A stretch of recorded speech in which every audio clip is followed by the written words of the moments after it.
সংকল্প করেছে যে 2021 দিদিকে বিদায় করে বাংলার विकासेर पथ सुगम करबे। बंधुगण, जैसे कि मैंने कहा,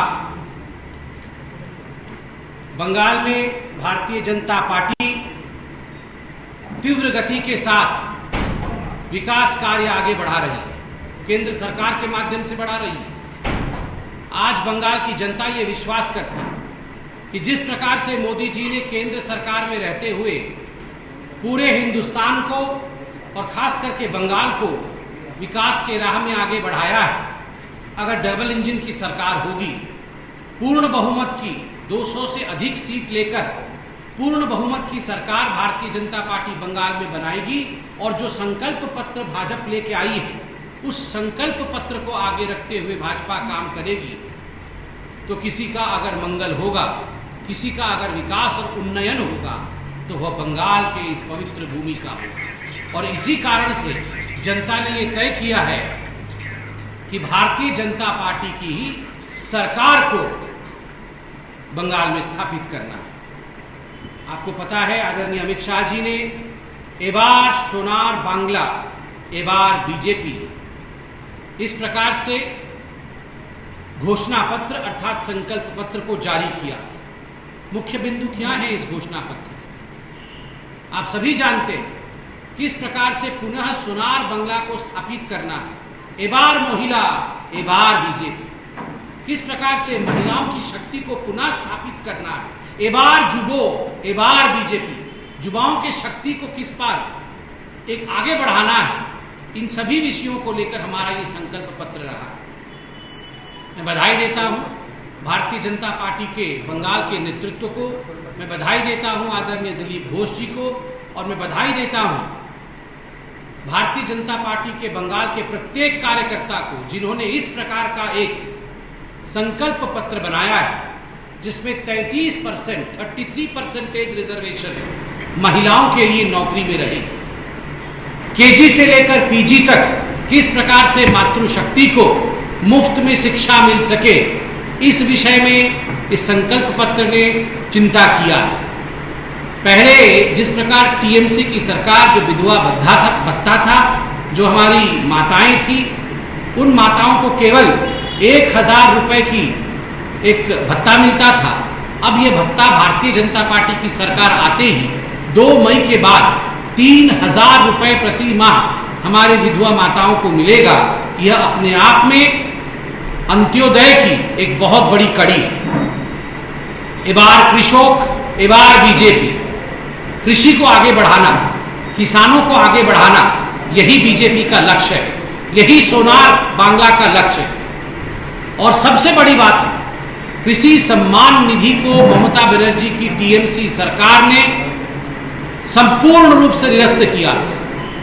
लोगों ने अप्लाई भी किया, किसानों ने अप्लाई भी किया, किंतु एप्लीकेशन को वेरीफाई नहीं किया।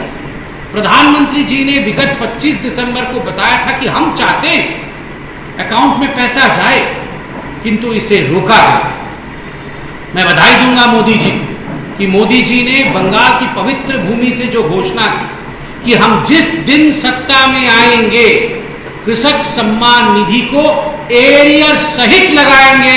ये अपनी आप में बहुत बड़ी बात है। जो भी रकम बकाया है उस रकम को भी हम आगे देंगे, उस रकम को भी हम डीबीटी के माध्यम से 75 लाख किसानों के अकाउंट में भेजेंगे। ये अपने आप में सुशासन की गाथा कहती है।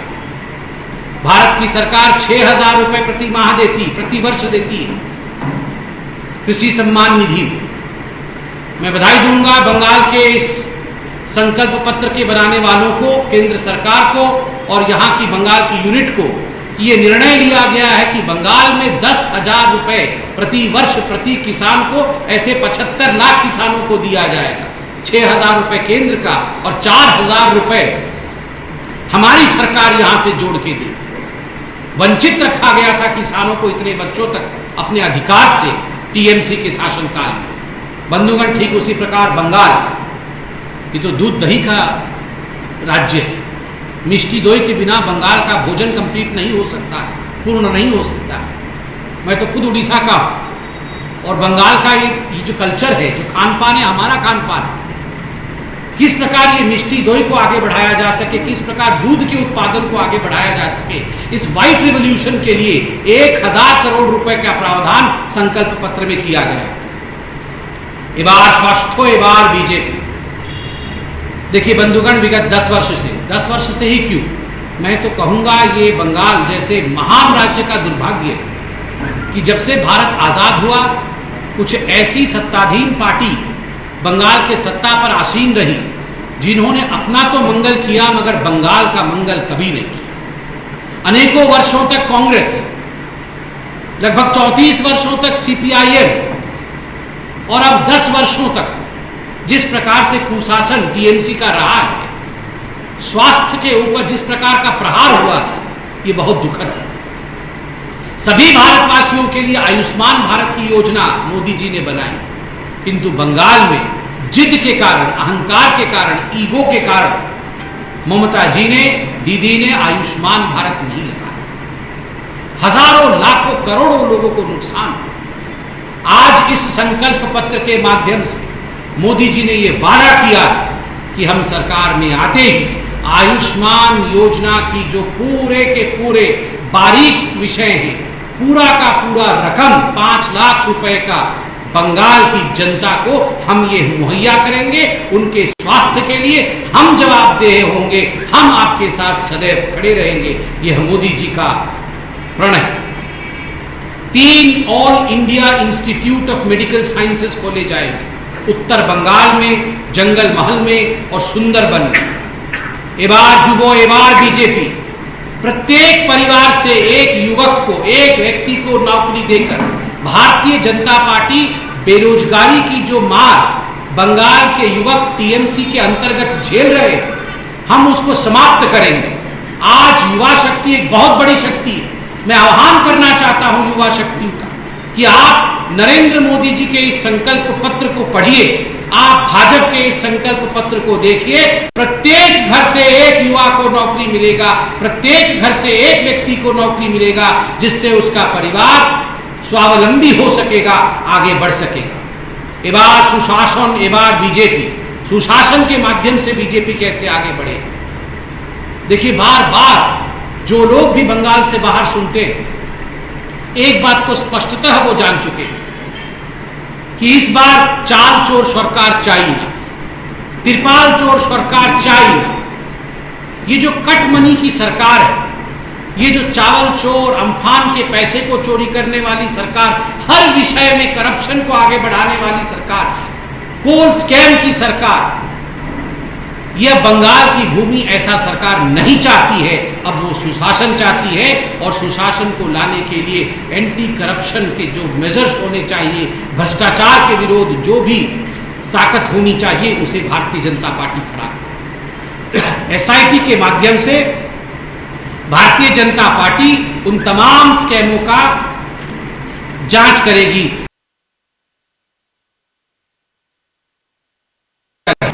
बंधुगण, एबार अर्थनैतिक उन्नयन एबार बीजेपी।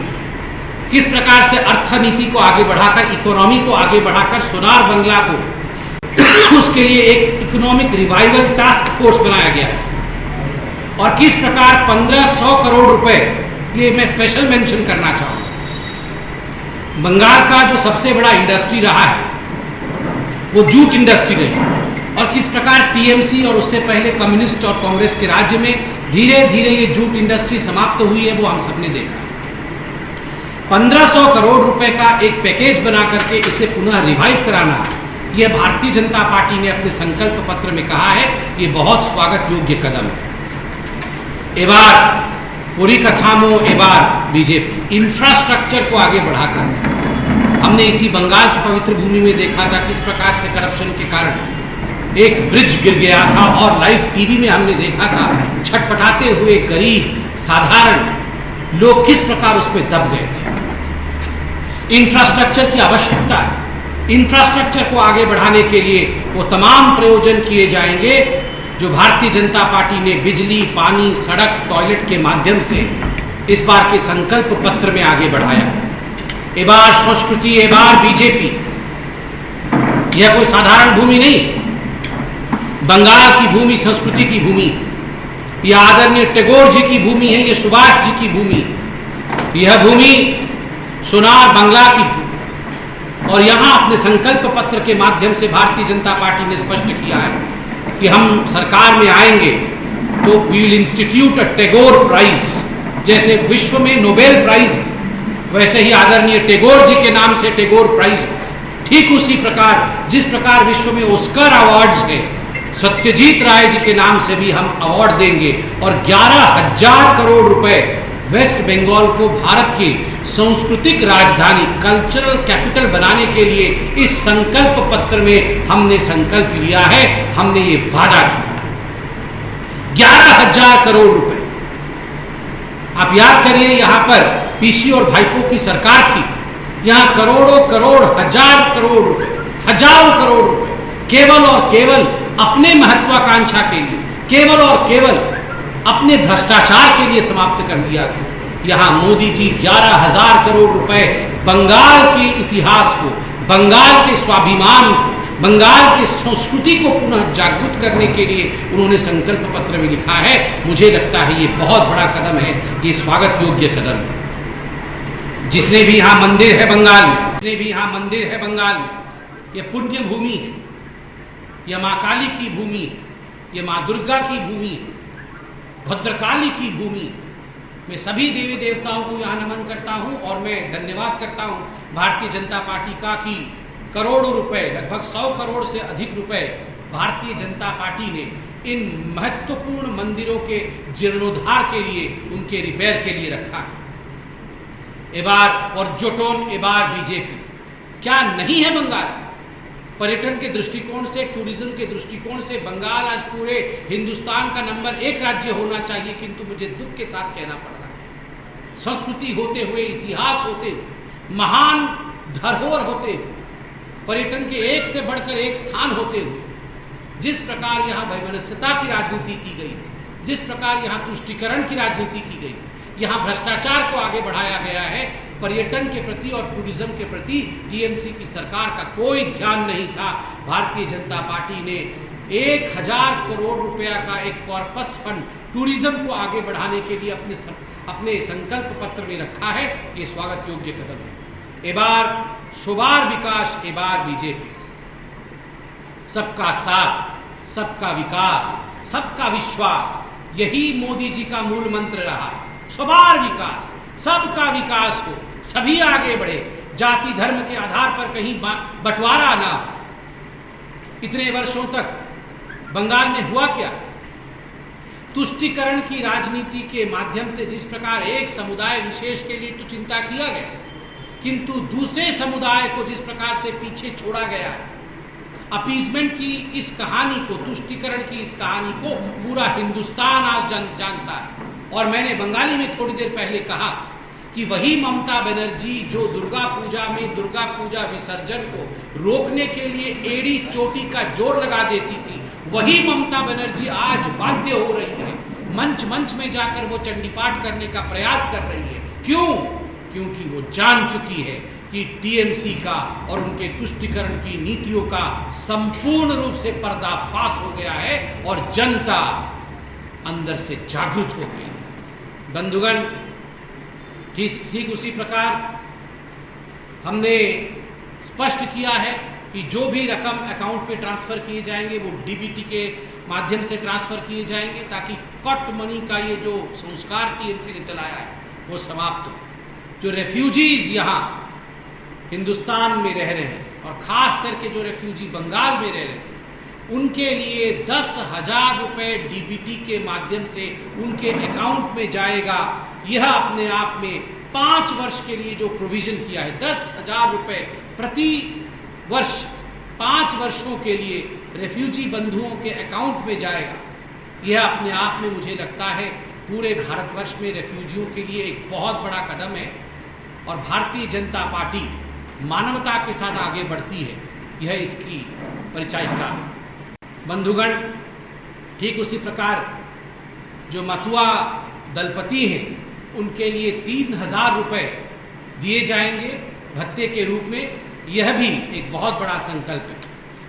और जो हमारी आशा की बहनें हैं, आशा वर्कर्स, मैं उनके लिए भी एक बहुत सही संदेश लेकर आया हूं। उनके लिए भी खुशखबरी है कि जो उन्हें 4,500 रुपये पहले मिलता था भत्ते के रूप में, उसे बढ़ा करके अब 6,000 रुपये भारतीय जनता पार्टी की सरकार में अब इसलिए कह रहा हूं क्योंकि मैं पूर्णतः आश्वस्त हूं कि मई 2 के आते आते टीएमसी संपूर्ण रूप से ध्वस्त हो जाएगी और 200 से अधिक सीट लाके भारतीय जनता पार्टी सरकार बनाएगी और हमारे आशा कर्मियों को भी 6,000 रुपये तनख्वाह मिलेगा। मुझे लगता है ये जो सोनार बांग्ला, ये जो नमस्कार मोदी जी का है, ये सोनार बांग्ला के लिए जो मोदी जी तत्पर है और ये जो नमस्कार आप सभी के लिए, यह कोई साधारण नमस्कार नहीं, यह विकास का नमस्कार है, सबके विकास का नमस्कार है, ये उन्नयन का नमस्कार है। और आज इसी नमस्कार और मोदी जी के इसी सौम्य भाव को हमें आगे बढ़ाना है। आज मैं खड़गपुर में हूँ, पहले दौर में ही यहाँ का चुनाव है और आज मेरे ख्याल से कैंपेनिंग का आखिरी दिन भी है। यहाँ का इस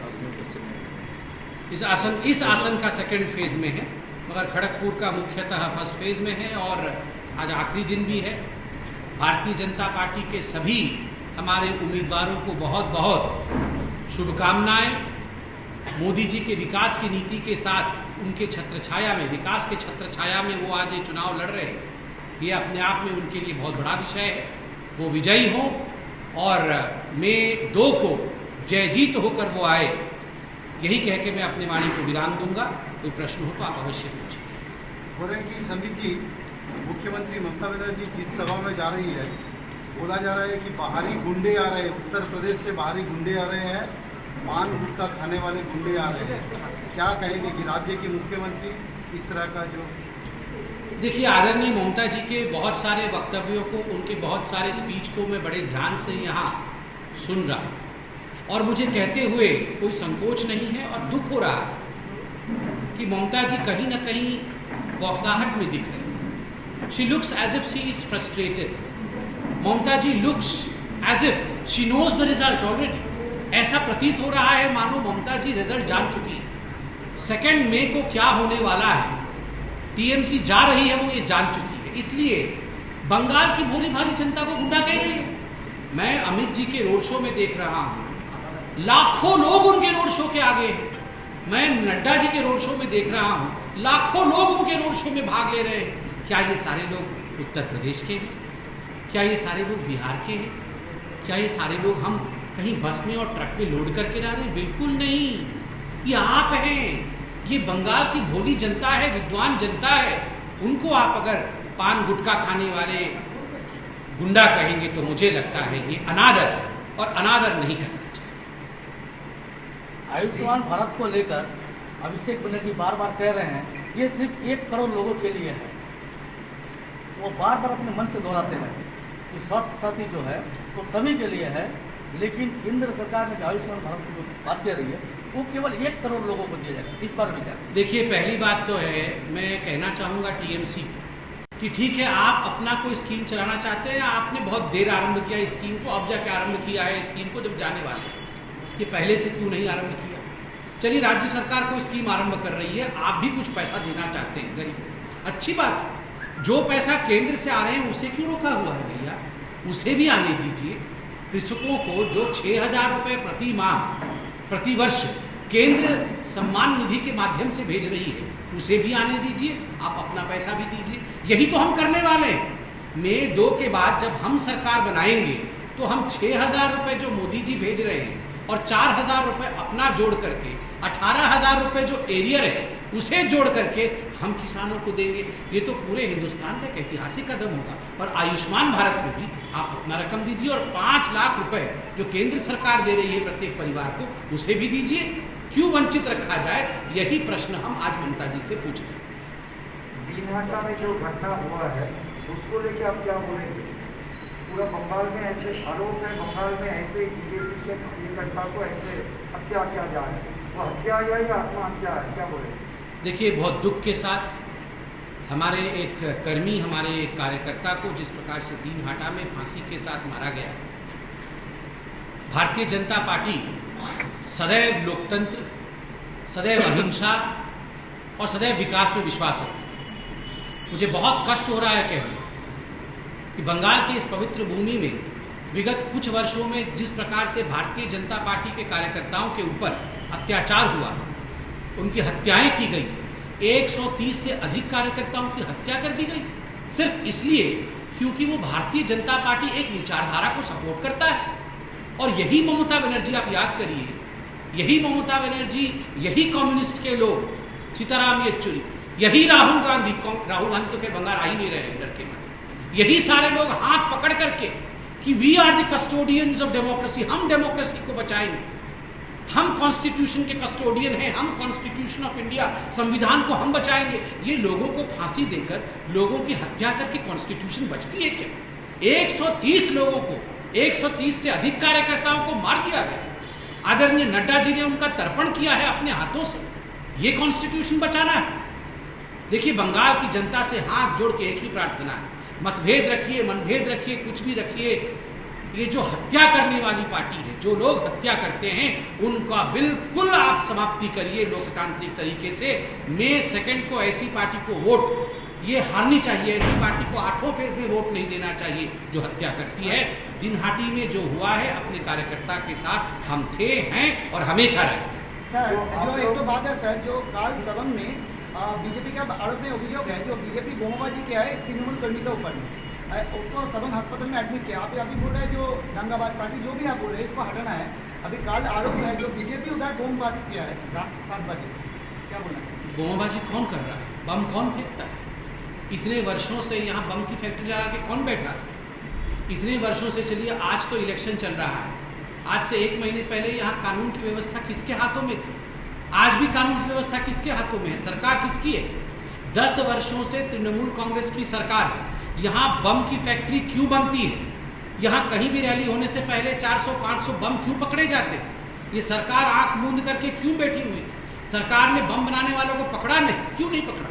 और आप बताइए, कौन बम फेंकता है, कौन हत्या की राजनीति में विश्वास करता है और कौन भारतीय जनता पार्टी को यहाँ घुसने नहीं देना चाहता है? ये बंगाल की जनता भली भांति जानती है और इसका जवाब इन चुनावों में वो देने वाली है। हो रही कि अमित शाह जी प्रधानमंत्री एवं दिलीप दा के खिलाफ में कमीशन में जा रही है तृणमूल। नहीं, वो तो कमीशन में रोज जा रही है, इलेक्शन कमीशन में तृणमूल कांग्रेस रोज जा रही है। और जिस प्रकार का वो कमीशन में जाकर झूठ बोलती है, जिस प्रकार से वो विषयों को रख रही है, कहीं ना कहीं जैसे मैंने कहा, एक फ्रस्ट्रेशन का भाव तृणमूल कांग्रेस में दिख रहा है। मैं तो अभी 2 दिन पहले आदरणीय ममता जी का भाषण सुन रहा था, वो तो कह रही थी कि ईवीएम में भी गड़बड़ी हो सकता है, सबको ईवीएम को लॉक करके रखना चाहिए और सब लोग गार्ड करके ईवीएम के रूम के बाहर बैठो और किसी का खाना मत खाना, केवल अपने घर से खाना लाना, क्योंकि बीजेपी खाना में पॉइजन मिला देगी। बताइए, बीजेपी ईवीएम खराब कर देगी, बीजेपी उनके खाना में पॉइजन मिला देगी, बीजेपी हवा में पॉइजन छोड़ देगी। कितना डर गई है बीजेपी से दीदी? दीदी जान गई है, बीजेपी को पता है कि क्या होने वाला है। वो डर गई है कि मई 2 के बाद टीएमसी नहीं रहने वाला है, इसीलिए खाना में कौन जहर मिलाएगा? हम लोग पॉलिटिकल पार्टी के लोग हैं, हम खाना में जहर मिलाने आए? ये कैसी बात है? मिडिल चक्रवर्ती को उतारे हैं मैदान में, क्या लग रहा है? कैंपेन कर रहे हैं, वो हमारे स्टार कैंपेनर है, जनता के प्रिय हैं।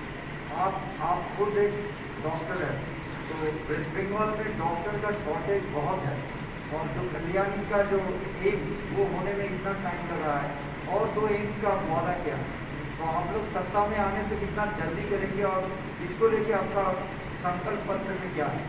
देखिए, एक समय था कि बंगाल का स्वास्थ्य और चिकित्सा का विभाग था, it was known across the country, पूरे हिंदुस्तान में बंगाल की ये स्वास्थ्य विधि, यहाँ के अस्पताल, यहाँ के डॉक्टर कितने प्रसिद्ध थे आप सोचिए। उनके नाम पे आज अवार्ड्स हैं। इस प्रकार के डॉक्टर यहाँ के होते थे और आज भी सबसे महान डॉक्टर है बंगाल के, मगर उनको इंफ्रास्ट्रक्चर नहीं देना, यहाँ अस्पतालों की संख्या कम होना, अस्पतालों में किसी प्रकार की सुविधा ना होना। कोरोना के समय जिस प्रकार से तड़प के बंगाल के लोग गए हैं, वो हमने स्टिंग ऑपरेशन के माध्यम से जो वीडियो अंदर से रिलीज हुई, उनके माध्यम से पूरे हिंदुस्तान ने देखा है। मुझे एक डॉक्टर होने के नाते भी ये दुख होता है कि जो हमारे डॉक्टर बंधु हैं उनको इंफ्रास्ट्रक्चर मिलना चाहिए।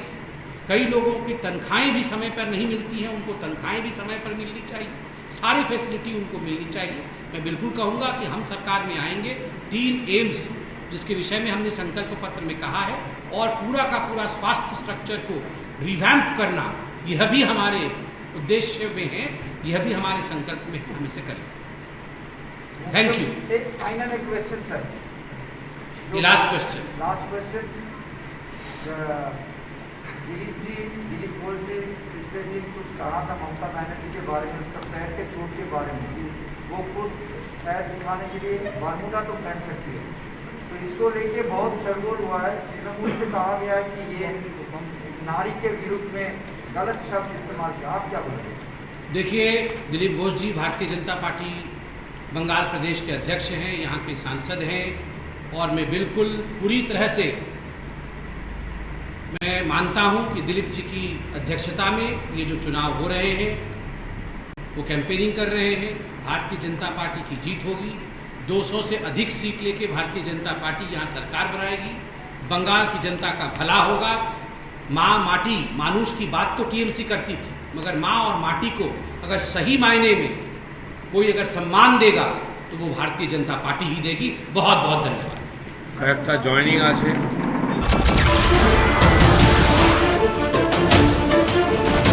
नमस्कार, मैं हूं मानक गुप्ता। अगर आपको हमारा ये वीडियो पसंद आया हो तो इसे लाइक और शेयर जरूर करें, और हाँ, हमें सब्सक्राइब और फॉलो करना ना भूलें ताकि आप देश और दुनिया की कोई खबर मिस ना करें।